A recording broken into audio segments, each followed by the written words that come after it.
जय हिंद भाई सभी को। कैसे हैं आप लोग? उम्मीद है बढ़िया होंगे। तो आप सभी का स्वागत है हमारे आज के एक और नए प्रैक्टिस सेट में। आज का हमारा प्रैक्टिस सेट नंबर है, प्रैक्टिस सेट नंबर हमारा कितना है? ये 8 नंबर प्रैक्टिस सेट चल रहा है। इससे पहले हमारे 7 प्रैक्टिस सेट हो चुके हैं। ये हमारी बीएसएफ एससीएम के लिए प्रैक्टिस सेट की सीरीज चल रही है। ये हमारा हिंदी का प्रैक्टिस सेट चल रहा है। प्रैक्टिस सेट नंबर ये हमारा कितना है? 8 नंबर प्रैक्टिस सेट है। चलिए शुरू करते हैं बिना किसी देरी के। प्रैक्टिस सेट नंबर 8 का क्वेश्चन नंबर 1। क्वेश्चन नंबर 1 हमारा क्या है? क्वेश्चन नंबर 1 को हम ध्यान से पढ़ेंगे। क्वेश्चन नंबर 1 हमारा क्या है? निम्नलिखित मुहावरों का कौन सा विकल्प खंड शुद्ध है? तो हमको क्या चुनना है? शुद्ध विकल्प इसमें से चुनना है कि कौन सा वाला क्या है इनमें से शुद्ध है। ठीक है, तो पहला वाला ऑप्शन पढ़ते हैं। क्या है? भांडा फूटना, इसका अर्थ क्या होता है? विशेष रूप से आमंत्रित करना, नहीं होता है। दूसरा क्या है? मौत के घाट उतारना, मतलब दुखी होना, नहीं होता, ये भी गलत है। मैदान मारना यानी हानि पहुंचाना, नहीं होता है। मैदान मारना का मतलब होता है जीतना होता है। मौत के घाट उतारना मतलब उसको मार देना। भांडा फूटना मतलब किसी का रहस्य खुल जाना। माथे मरने का अर्थ क्या होता है? जबरदस्ती किसी के माथे लादना, जबरदस्ती माथे लाद दिया कोई चीज तो क्या होता है? जबरदस्ती लादना। बाकी ये तीनों क्या है? गलत है। भांडे फूटने का अर्थ क्या होता है? रहस्य खुल जाना। मौत के घाट उतार देना मतलब जान से मार देना। मैदान मारना मतलब होता है जीतना। तो ये तीनों गलत हो गया। हमारा राइट आंसर क्या आंसर हो जाएगा? Option number 4। ठीक है, क्वेश्चन नंबर 2 देखते हैं। क्वेश्चन नंबर 2 क्या है? जो मुकदमा दायर करता है, क्या है? जो मुकदमा दायर करने वाला होता है, जो मुकदमा दायर करता है, वाक्यांश के लिए उपयुक्त शब्द होगा तो कौन सा होगा? आरोपी। आरोपी तो जो इस पे आरोप सिद्ध हो जाता है। वादी क्या होता है? जो मुकदमा दायर करता है। प्रतिवादी कौन होता है? जिस पर मुकदमा हो, जिस पर मुकदमा हो, जिस पर जिस पर मुकदमा मुकदमा दायर हो, मुकदमा दायर हो, दायर हो मतलब जिसके खिलाफ दायर हो। और जो मुकदमा दायर करता है उसको क्या बोलते हैं? वादी बोलते हैं। अधिवक्ता एक अलग चीज हो गया, तो ये भी नहीं। आरोपी कौन होता है? जो मतलब जो गुनहगार साबित हो गया उसको क्या बोलते हैं? आरोपी। तो हमारा राइट आंसर क्या हो जाएगा? जो मुकदमा दायर करता है उसको क्या बोलते हैं? वादी। नेक्स्ट क्वेश्चन देखते हैं। Question number 3। निम्नलिखित वाक्यांश के किस अंश में त्रुटि है? तो किस अंश में त्रुटि है? संबंधों में मधुरता होनी आवश्यक है। क्या होनी चाहिए? मधुरता होनी आवश्यक है। कहाँ गलती है? मधुरता आवश्यक होनी है संबंधों। तो देखिए यहाँ पर कौन सा वाला हमारा गलत है? ये वाला क्या हो रहा है हमारा? यहाँ पे देखिए ये वाला गलत होना चाहिए। माधुर्य यहाँ पे क्या आ सकता है? देखिए इसकी जगह आ सकता था मधुरता। मधुरता की क्या जगह आना चाहिए था? मधुरता। मधुरता। संबंधों में मधुरता होनी आवश्यक है, माधुर्यता नहीं होता है कोई भी। तो हमारा राइट आंसर क्या हो जाएगा? ऑप्शन नंबर 1 क्या हो जाएगा? हमारा राइट आंसर हो जाएगा। नेक्स्ट क्वेश्चन देखते हैं। क्वेश्चन नंबर हमारा 4। निम्नलिखित में से किस शब्द में भाववाचक संज्ञा नहीं है? तो हमको कौन सी चाहिए? भाववाचक संज्ञा जिसमें ना हो। ठीक है, तो भाववाचक संज्ञा आप लोगों को पता होगा। एटलस, गर्मी, ममतक या घबराहट। तो ये तीनों क्या है? हमारे भाववाचक संज्ञा है। एटलस क्या है? एटलस तो किसी का क्या है? नाम हो गया। एटलस क्या हो गया? कोई नाम हो गया। तो नाम ये कौन सी हो जाएगी हमारी? या तो जातिवाचक हो सकती है, नाम हो गया तो हमारी व्यक्तिवाचक संज्ञा हो जाएगी। यदि नाम है तो व्यक्तिवाचक संज्ञा है। यदि एटलस किसी मतलब एटलस की साइकिल होती है, कंपनियों का नाम हो गया तो वो जातिवाचक हो जाएगी। तो इसमें से बस कौन सी है? लेकिन एटलस क्या हो जाएगी? भाववाचक संज्ञा नहीं है। तो राइट आंसर कौन सा हो जाएगा हमारा? एटलस। गर्मी, ममतक तो घबराहट, घबराहट का भाव होता है, ममतक का भाव होता है। गर्मी लग रही है तो गर्मी एक भाववाचक संज्ञा है। तो ये तीनों भाववाचक संज्ञा है, एटलस हमारा भाववाचक संज्ञा नहीं है। तो ये हमारा कैसा हो जाएगा? हमारा राइट आंसर हो जाएगा। नेक्स्ट क्वेश्चन देखते हैं। क्वेश्चन नंबर हमारा कितना है? Question number 5। निम्नलिखित वाक्यांश के लिए सार्थक शब्द चुनिए। तो हमको सार्थक शब्द चुनना है। वाक्य क्या है हमारा? किसी वस्तु या पदार्थ को बेचने वाला। किसी वस्तु या पदार्थ को बेचने वाले को हम लोग क्या कहते हैं? विक्रेता, क्रेता, अग्रेता या संग्रह। तो क्या बोलते हैं? विक्रेता। किसी वस्तु को बेचने वालों को क्या कहते हैं? विक्रेता। ये वाला बहुत ईजी था तो इसको हम लोग ज्यादा नहीं देखते हैं। नेक्स्ट क्वेश्चन हमारा कौन सा है? Question number 6। आशा शब्द का विलोम क्या होगा? तो आशा का विलोम क्या होगा? आभा, इच्छा, आशावान या निराशा। तो क्या हो जाएगा हमारा? आशा का देखिए आशा का विलोम क्या होता है? निराशा। आशा का विलोम क्या होता है? निराशा। आशावान नहीं होता है, इच्छा नहीं होता है, आशा आभा नहीं होता, क्या होता है? निराशा होता है। ठीक है, आभा होती है किसी चीज की, आभा चमक को बोलते हैं। इच्छा यानी आपकी अंदर क्या इच्छा है, क्या अभिलाषा है आपकी। आशावान जिसको आशा है वो को होता है आशावान होता है। नेक्स्ट क्वेश्चन देखते हैं। क्वेश्चन नंबर हमारा कितना है? क्वेश्चन नंबर हमारा है 7। 7 नंबर क्वेश्चन क्या है? नुसरत अब भी अच्छा गाती है। नुसरत अब भी अच्छा गाती है। सर्वाधिक उपयुक्त विकल्प चुनकर वाक्य के रेखांकित अंश को बदलें। तो इसमें से रेखांकित शब्द कौन सा है? रेखांकित शब्द हमारा है ये वाला, अच्छा गाती है। ये वाला हमारा अच्छा क्या है? यहाँ पे रेखांकित है। तो यहाँ का इसका राइट आंसर क्या हो जाएगा? नुसरत आकर्षक गाती है, सुंदर गाती है, या फिर संगीतमय गाती है, या फिर सुरीला गाती है। तो कैसा गाती है? जो गाना होता है वो कैसा होता है? सुरीला होता है, आकर्षक नहीं होता। आकर्षक तो कोई वस्तु है देखने में होती है, सुंदर भी, संगीतमय, ये सभी क्या होती हैं? तो अच्छा की जगह क्या आ जाएगा? सुरीला एकदम सही बैठ जाएगा। तो हमारा राइट आंसर क्या हो जाएगा? Option number 4। नेक्स्ट क्वेश्चन देखते हैं, क्वेश्चन नंबर 8। क्वेश्चन नंबर 8 क्या है? साधु विनम्र होते हैं। कैसे होते हैं? विनम्र होते हैं। उपयुक्त वाक्य में विनम्र शब्द का हमको क्या चुनना है? विलोम चुनना है। विनम्र का विलोम क्या होता है?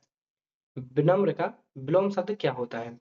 तो नम्र होता है, श्रृंखल होता है, अनुशासनहीन होता है और दंड होता है। देखिए विनम्र, विनम्र मतलब जो एकदम नम्र होते हैं, विनम्र होते हैं, तो नम्र तो होगा नहीं, ये भी नहीं होगा इसका, ठीक है।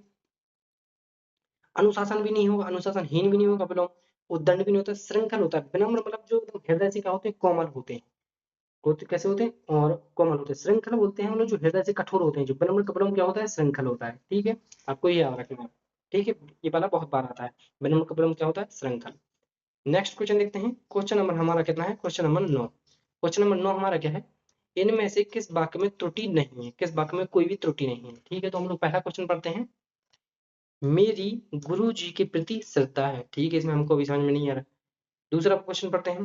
भोजन क्या है? दूसरा हमारा क्या है? भोजन बहुत सुंदर बना है। तो भोजन कभी सुंदर थोड़ी बनता है, भोजन तो स्वादिष्ट बनता है। तो ये वाला कैसा होगा? गलत हो जाएगा। देखिए यहाँ पे क्या है? सुंदर गलत लिखा है। नेक्स्ट 3 नंबर क्वेश्चन क्या है? श्री कृष्ण के अनेकों नाम है। तो यहाँ पे क्या? अनेकों गलत है। क्या होता है? अनेक होता है। अनेक ही क्या है? अपने आप में बहुवचन है। अनेकों क्या होता है? यहाँ पे गलत होता है। निराशा की किरणों छाई हुई। तो यहाँ पे देखिए किरणों गलत, किरणों गलत है। यहाँ पे क्या होना चाहिए था? किरण। किरण क्या हो गया हमारा? निराशा की किरणें छाई हुई। तो ये तीनों गलत हो गए। जब तो तीन गलत हो गए तो हमारा राइट आंसर क्या हो जाएगी? मेरी गुरु जी के प्रति क्या है? श्रद्धा है, ठीक है। नेक्स्ट क्वेश्चन देखते हैं। क्वेश्चन नंबर कितना है हमारा? क्वेश्चन नंबर है हमारा 10। क्वेश्चन नंबर कितना है? 10। रिक्त स्थान की पूर्ति निरर्थक शब्द से करें। निरर्थक शब्द से करना है। देखिए सब बाकी क्या हमारा? सोहन को कोई काम नहीं है, वह दिन भर खालिस्तान बातें करता रहता है। तो दिन भर कैसी बातें करता रहता है? हमको इस बात का क्या करना है? यहाँ पे पढ़ना है। वह दिन भर कुछ कुछ बातें करता रहता है, उठपटांग बातें करता रहता है, लंबी बातें करता रहता है, सार्थक बातें करता रहता है। कैसी बातें करता रहता है? ऊट-पटांग। हम लोग बोलते नहीं है तो वह कैसी दिन भर ऊट-पटांग बातें करता रहे। कैसी ऊट-पटांग बातें कर रहे हो आप लोग? तो इसका राइट आंसर क्या हो जाएगा हमारा? इसका राइट आंसर हो जाएगा हमारा, इसका राइट आंसर हो जाएगा ऑप्शन नंबर 2, ऊट-पटांग बातें करता रहता है। नेक्स्ट क्वेश्चन देखते हैं, क्वेश्चन नंबर 11। निम्नलिखित वाक्यांश के लिए सार्थक शब्द चुनिए। तो हमको क्या चुनना है? सार्थक शब्द चुनना है। कहीं से नया नया आया हुआ, कहीं से नया नया आया हुए के लिए क्या चुनना है हमको? वाक्यांश चुनना है, ठीक है। क्या बोलते हैं? नवोढ़ा, नवओढ़ा, नवओढ़ा या फिर नवनिर्मित, नवजात या फिर नवागंतुक। नवजात क्या बोलते हैं? जो अभी अभी जन्मा हो, जो अभी अभी जन्मा हो, जो अभी अभी, जो अभी अभी जन्मा हो, जो अभी अभी जन्मा हो, उसको क्या बोलते हैं हम लोग? नवजात बोलते हैं। नवनिर्मित जिसका निर्माण अभी हुआ है, मतलब अभी हुआ है। नवोढ़ा भी नहीं, क्या बोलते हैं? नव आगंतुक, नव प्लस आगंतुक यानी जो अभी आया है, नव आगंतुक, उसको क्या बोलते हैं हम लोग? जो कहीं से नया नया आया हो, ठीक है। तो इसका राइट आंसर क्या हो जाएगा? Option number 4। नेक्स्ट क्वेश्चन देखते हैं। क्वेश्चन हमारा कितना है? 12। क्वेश्चन नंबर 12 क्या है? इनमें से रिक्त का विलोम शब्द कौन सा है? तो हमको क्या चुनना है? रिक्त का, वो भी क्या चुनना है? विलोम शब्द चुनना है। तो रिक्त का विलोम क्या हो जाएगा? सुपूर्ण, अधूरा, अपूर्ण या फिर पूर्ण। तो रिक्त का विलोम शब्द क्या हो जाएगा? रिक्त का क्या हो जाएगा? रिक्त है मतलब खाली है, तो पूर्ण मतलब भरा हुआ है। तो क्या हो जाएगा हमारा? देखिए सुपर्ण नहीं होगा, अधूरा तो इसी का सेम ही होगा, तो अपूर्ण अपूर्ण नहीं होगा, क्या हो जाएगा? पूर्ण हमारा सही आंसर हो जाएगा। नेक्स्ट क्वेश्चन कौन सा है? क्वेश्चन नंबर हमारा कितना है? नेक्स्ट हमारा क्वेश्चन नंबर 13। क्वेश्चन नंबर 13 का है? खाली स्थान, छत पर दाना चुग रही थी। वाक्य के रिक्त स्थान के लिए उपयुक्त देशज शब्द चुनना है। देशज चुनकर वाक्य पूर्ण करें। तो हमको कैसे चुनना है? देशज शब्द। तो बेहद क्या देशज है? बेहद, चिड़िया, पक्षी या खग। तो आपको देशज और मतलब तत्सम तद्भव विदेशज इन सब की क्या होनी चाहिए? जानकारी होनी चाहिए। तो देखिए आप लोग अब इसको देखेंगे कि देशज, बेहद, पक्षी और खग ये सब कैसे हैं? संस्कृत के शब्द लग रहे हैं, तो ये तत्सम शब्द हैं। लेकिन जो चिड़िया है हमारा, चिड़िया हमारा कैसा शब्द है? चिड़िया हमारा देशज शब्द है। देशज जो आम बोलचाल की भाषा होते हैं, जो आम बोलचाल की भाषा में प्रयोग किया जाता है, उनको क्या बोलते हैं? देशज शब्द बोलते हैं। इसका राइट आंसर क्या हो जाएगा? Option number 2। नेक्स्ट क्वेश्चन कौन सा हमारा? नेक्स्ट क्वेश्चन हमारा क्वेश्चन नंबर 3। Question number 14। दिए गए शब्द का उचित विलोम शब्द चुनना है। तो शब्द क्या है? सोम। तो सोम को क्या चुनना है? सोम का हमको विलोम शब्द चुनना है। सोम का विलोम क्या हो जाएगा? सौम्यता, असहयोग, उग्र या फिर क्रोध। सोम मतलब होता है सरल। सोम, सोम का विलोम क्या होता है? उग्र होता है। क्या होता है? उग्र। उग्र हमारा राइट आंसर हो जाएगा। नेक्स्ट क्वेश्चन देखते हैं। क्वेश्चन नंबर हमारा कितना है? नेक्स्ट क्वेश्चन है क्वेश्चन नंबर 15। निम्न वाक्य को शुद्ध कीजिए। तो इस वाक्य को क्या करना है? हमको शुद्ध करना। शुद्ध क्या है? इतने अयोग्य आदमी को अच्छी नौकरी मिल गई। ये हमारा वाक्य है, इसको क्या चुनना है, हमको शुद्ध चुनना है। ठीक है, तो हम लोग एक एक करके क्या करते हैं, वाक्य को पढ़ते हैं, फिर देखते हैं कौन सा वाला यहाँ पे क्या है शुद्ध हो सकता है। पहला वाला वाक्य क्या है, इतने अयोग्य आदमी को अच्छी नौकरी मिल गई। ये तो ये दोनों तो सेम हो गए।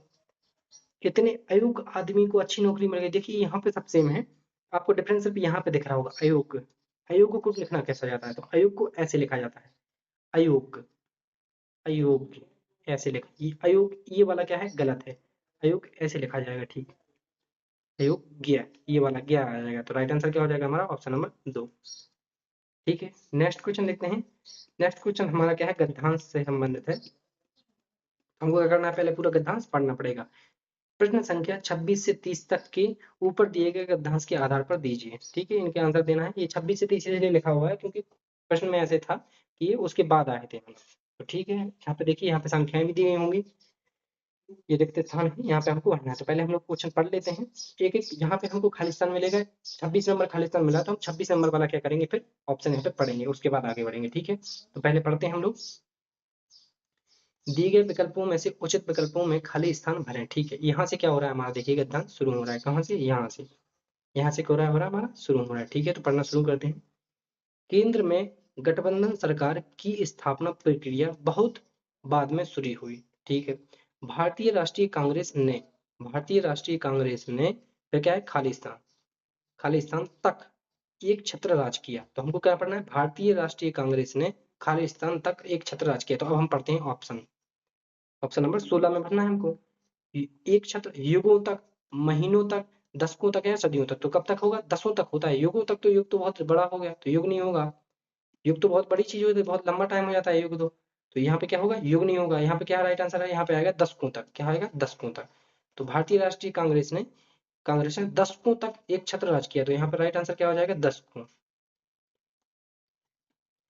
दशकों तक एक छत्र राज किया। नेक्स्ट देखते हैं, राज किया भारत पर, ये हो गया। क्योंकि भारतीय जनता का विश्वास उसे उसे स्वतंत्रता आंदोलन से खालिस्तान में मिला था, खालिस्तान में मिला था। क्या बनना है यहाँ पे देखिए, भारत पर, क्योंकि भारतीय जनता का विश्वास उसे स्वतंत्रता आंदोलन से खालिस्तान में मिला था। भारतीय जनता से उसे इनाम में मिला था, सियासत में मिला था, विरासत में मिला था या उपहार में, तो उपहार में तो मिला नहीं होगा। क्या होगा, यहाँ पे देखिए उपहार तो होगा नहीं, उपहार तो ये कोई विश्वास देने वाली चीज नहीं है, इनाम भी नहीं देता है। क्या बोलते हैं, विरासत में बोलते हैं ना उसको, विरासत की चीजें मिली हुई हैं। तो इसका राइट आंसर क्या हो जाएगा, विरासत। इसका राइट आंसर क्या आ जाएगा, इसका राइट आंसर आ जाएगा भारत पर, क्योंकि भारतीय जनता का विश्वास स्वतंत्रता आंदोलन से विरासत में मिला। कैसे, विरासत में, क्योंकि जो पूर्वज थे उनके, जो मतलब पहले वाले जो क्रांतिकारी थे, उन्होंने बहुत बढ़िया काम किया, इसलिए उनका विश्वास इस पर था, तो इसको क्या बोलते हैं, विरासत में मिला। ठीक है, विरासत हो गया। उस पर नेक्स्ट देखते हैं। 1970 के दशक तक भारत में कांग्रेस के खालिस्तान के रूप में कोई राजनीतिक दल राष्ट्रीय स्तर पर नहीं उभरा था। तो यहाँ पे क्या देखना है अब हमको, कि कौन सा वाला हमारा 28 नंबर है, कि 1970 के दशक तक भारत में कांग्रेस के रूप में कोई नहीं था। कि तो अब देखते हैं हम लोग, कि सदस्य नहीं था, स्थान पर नहीं था, विकल्प नहीं था, विरोध में नहीं था, तो क्या था, भारतीय राष्ट्रीय कांग्रेस के विकल्प के रूप में कोई और नहीं था। विकल्प मतलब इसके स्थान पर किसी और को चुन ले, मतलब एक ही पार्टी थी तो उसको कोई और चुन नहीं सकता था, तो भारतीय कांग्रेस के विकल्प में कोई और नहीं था। क्या हो जाएगा इसका आंसर, देखिए 1970 के दशक तक भारत में कांग्रेस के विकल्प के रूप में, किसके रूप में, विकल्प,